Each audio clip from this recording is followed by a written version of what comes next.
ನಾವು ಮಾಡೋಂಗಿಲ್ಲ. ನಾವು ಈಗೇನು ಮಾಡ್ತಿದ್ದು ಅಂದರೆ ರಾಜಣ್ಣ ಆ ಊರಾಗ ಎನರ್ಜಿ ನರೇಗಾದಲ್ಲಿ ತಗೊಳ್ರಿ ಆ ಕೆಲಸನ ಅಂತ ಜೋರು ಮಾಡ್ತಿದ್ರು. ಈಗ ನಾವೇನು ಜೋರು ಮಾಡೋಂಗಿಲ್ಲ, ಮೇಲ್ಗೂ ಹೇಳೋಂಗಿಲ್ಲ. ನರೇಗಾದಲ್ಲಿ ತಗೊಳ್ರಿ ಅಂತ ಹೇಳೋಂಗೇ ಇಲ್ಲ ಈಗ ನಾವು. ಜನಪ್ರತಿನಿಧಿಗೆ ಅಧಿಕಾರ ಇಲ್ಲ ಅಂತ ಅದರ ಅರ್ಥ ಹಂಗೆ. ನಮಗೆ ಅಧಿಕಾರ MLA ಬಿಡ್ರಿ, ಪಂಚಾಯಿತಿ ಅಧ್ಯಕ್ಷ ಪಂಚಾಯಿತಿ ಮೆಂಬರ್ ತೀರ್ಮಾನ ಮಾಡ್ತಿದ್ದ. ಈ ರಸ್ತೆ ಆಗಲಿಲ್ಲ ಸ್ವಾಮಿ, ನಾವೇ ನರೇಗಾದಲ್ಲಿ ತೊಗೊತೀವಿ ಅಂತಂದರೆ ಆಯ್ತು ತಗೊಳ್ರಿ ಅಂತ ನಾವು ಹೇಳ್ತಿದ್ದೋ, ನಮ್ಮ ಅಧಿಕಾರಿಗಳಿಗೆ ಹೇಳ್ತಿದ್ದೋ, ನರೇಗಾದಲ್ಲಿ ಕೊಡ್ರಿ ಆ ಕಾರ್ಯಕ್ರಮ ಅಂತ ಹೇಳ್ತಿದ್ದೋ ನಾವು. ಅದಿಲ್ಲ ಅಲ್ಲ ಈಗ. ಮತ್ತು ಅಸೆಟ್ ಕ್ರಿಯೇಷನ್ ಇಲ್ಲ ನಿಮಗೆ. ಅಸೆಟ್ ಕ್ರಿಯೇಷನ್ನು ಎಷ್ಟೋ ಕಡೆ ನಮ್ಮಲ್ಲಿ ಸ್ಕೂಲ್ ಬಿಲ್ಡಿಂಗ್ಗಳು, ಭಾಳಷ್ಟು ಕಡೆ ಸ್ಕೂಲ್ ಬಿಲ್ಡಿಂಗ್ಗಳು ನಮ್ಮ ಜಿಲ್ಲೆಯಲ್ಲಿ ನರೇಗಾದಲ್ಲಿ ಮಾಡಿದ್ದಾರೆ. ಕಾಂಪೌಂಡ್ಗಳು ನರೇಗಾದಲ್ಲಿ ಮಾಡಿದ್ದಾರೆ, ಮೈದಾನ ಮಾಡಿದ್ದಾರೆ. ಎಲ್ಲ ಕೆಲಸಗಳಾಗಿದ್ದಾವೆ. ಊರಿಗೆ ಏನಾಗಬೇಕಾಗಿದ್ದ ಕೆಲಸಗಳು, ದೊಡ್ಡ ದೊಡ್ಡ ಇರಿಗೇಷನ್ ಪ್ರಾಜೆಕ್ಟ್ನಂಥವು ಅಂಥವೆಲ್ಲ ಬಿಡಿ. ಆದರೆ ಸಣ್ಣ ಸಣ್ಣ ಕೆಲಸಗಳು ಈಗ ಇಲ್ಲಿಂದ ನಾವು ಊರಿಂದ ಅದೇನು ಹೇಳ್ತಾರೆ, ಊರಾಚೆಗೆ ರಸ್ತೆ ಮಾಡ್ತೀವಿ, ಅಪ್ರೋಚ್ ರೋಡ್ಗಳು, ಸಂಪರ್ಕ ರಸ್ತೆಗಳು, ಆಮೇಲೆ ನಮ್ಮ ಹೊಲ, ನಮ್ಮ ಊರು ದಾರಿ, ಇಂಥವೆಲ್ಲ ಏನು ಇಲ್ವೇ ಇಲ್ವಲ್ಲ ಈಗ. ಎಲ್ಲಿಂದ ಮಾಡ್ಬೇಕು ನಾವು? ಯಾವ ದುಡ್ಡಿನಲ್ಲಿ ಮಾಡ್ಬೇಕು ನಾವು? ರಾಜ್ಯ ಸರ್ಕಾರದಲ್ಲಿ ಮಾಡಿ, ಹೌದಪ್ಪ ಮಾಡ್ತೀವಿ, ನೀವು ನಮಗೆ ಟ್ಯಾಕ್ಸಿಗೆ ನಮಗೆ ಕೊಡಿ, ದುಡ್ಡು ವಾಪಸ್ ಕೊಡಿ ಸರಿಯಾಗಿ. ಇದು ಇವತ್ತಿಂದ ಬಂದಿರತಕ್ಕಂಥ ಪ್ರಶ್ನೆ. ಅದಕ್ಕಾಗಿ ನಾವು ಒತ್ತಾಯ ಮಾಡ್ತೀವಿ, ನೀವು ವಾಪಸ್ ತಗೋಬೇಕು ಇದನ್ನು. ಮೊದಲಿನಂತೆ ಏನು ನರೇಗಾ ಯೋಜನೆಯನ್ನು ಮುಂದುವರಿಸಬೇಕು. ಒಂದು ಹಂತವಾಗಿ ಈಗ ಇವತ್ತು ಪ್ರೆಸ್ ಕಾನ್ಫರೆನ್ಸ್ ಆಗುತ್ತೆ. ನೆಕ್ಸ್ಟ್ ಫೇಸಲ್ಲಿ ಪ್ರತಿಯೊಂದು ಪಂಚಾಯಿತಿಯ ಸದಸ್ಯರನ್ನು ಕೂಡ ನಾವು ಕರಿತೀವಿ ಜಿಲ್ಲಾ ಹೆಡ್ ಕ್ವಾರ್ಟರ್ಸ್ಗೆ.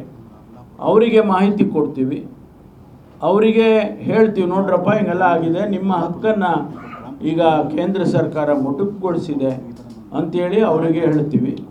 ಅದಾದ ಮೇಲೆ ನೆಕ್ಸ್ಟ್ ಫೇಸ್ ಆಫ್ ಆ್ಯಕ್ಷನನ್ನು ಈಗ AICCನವ್ರು ತಿಳಿಸ್ತಾರೆ, ಅದ್ರ ಪ್ರಕಾರ ಮಾಡ್ತೀವಿ.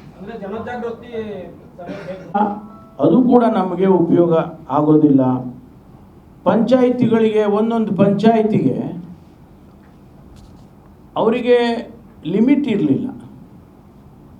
ನಮ್ಮ ಜಿಲ್ಲೆಗೆ 55 ಲಕ್ಷ ಏನು ಮಾನವ ದಿನಗಳು, ಅದನ್ನು ನಮ್ಮ ಜಿಲ್ಲೆಗೆ ಕೊಡ್ತಾರೆ ಅಂತ ಹೇಳಿದರೆ ಅದನ್ನು ಹೆಚ್ಚು ಕಡಿಮೆ ಏನೋ ಅಡ್ಜಸ್ಟ್ ಮಾಡಿಕೊಂಡು ಈ ತಾಲೂಕಿನಲ್ಲಿ ಹೆಚ್ಚು, ಈ ತಾಲೂಕಿನಲ್ಲಿ ಕಮ್ಮಿ, ಆ ಊರಿನಲ್ಲಿ ಹೆಚ್ಚು, ಈ ಊರಿನಲ್ಲಿ ಹೆಚ್ಚು, ಇದು ಯಾವುದು ಕೂಡ ಅವಕಾಶ ಇಲ್ಲ. ಈಗ ಒಂದು ವಿಲೇಜ್ ಸೆಲೆಕ್ಷನ್ ಮಾಡೋಕ್ಕೆ ಅವಕಾಶ ಇಲ್ಲ, ಅಥವಾ ಎಲ್ಲ ಊರಿಗೂ ಇಲ್ಲ. ಎರಡನೇದು ವರ್ಕನ್ನು ಕೂಡ ನಾವು ತೀರ್ಮಾನ ಮಾಡೋದಕ್ಕೆ ಆಗೋದಿಲ್ಲ ಅನ್ನುವಂಥದ್ದು. ಆಮೇಲೆ ಅವತ್ತಿನ ಸಂದರ್ಭದಲ್ಲಿ ಕೇಂದ್ರ ಸರ್ಕಾರ ನಿಮಗೆ ಹಣ ಕೊಡ್ತಾ ಇದ್ದಾಗ 90-10 ಮಾಡಿದರು. ಆಮೇಲೆ ಅದು 75-25 ಆಯಿತು.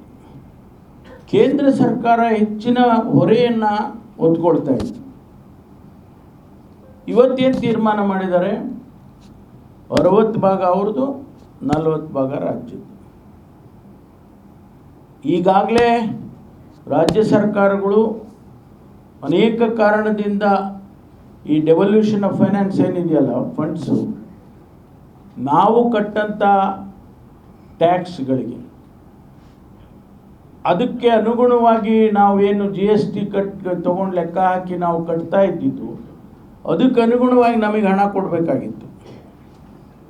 ನಮ್ಮದೊಂದೇ ಅಲ್ಲ, ಎಲ್ಲ ರಾಜ್ಯಗಳಿಗೂ.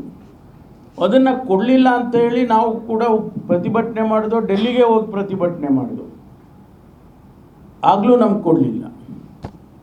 ಆದರೆ ಅದಕ್ಕೆ ವಿರುದ್ಧವಾಗಿ ಇವತ್ತು ನೀವು 40% ರಾಜ್ಯ ಸರ್ಕಾರ ಕೊಡಬೇಕು ಅಂದಾಗ ರಾಜ್ಯ ಸರ್ಕಾರಗಳಿಗೆ ಹೊರೆ ಬೀಳಲ್ವಾ?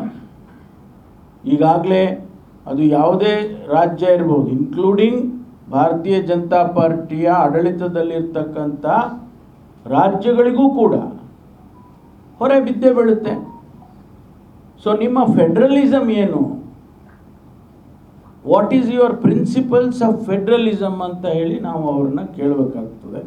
ಆದ್ದರಿಂದ 60-40 ಅಂತ ಏನು ಮಾಡಿದ್ದಾರೆ, ಅದು ಕೂಡ ನಮಗೆ ಅನುಕೂಲ ಆಗೋದಿಲ್ಲ. ನಮಗೆ ಎಲ್ಲ ರೀತಿಯ ಆರ್ಥಿಕ ಹೊರೆಯನ್ನು ನಮ್ಮ ತಲೆ ಮೇಲೆ ಏರ್ತಾ ಇದ್ದಾರೆ ಅನ್ನುವಂಥದ್ದನ್ನು ನಾನು ತಮ್ಮ ಗಮನಕ್ಕೆ ತರ್ತೇನೆ.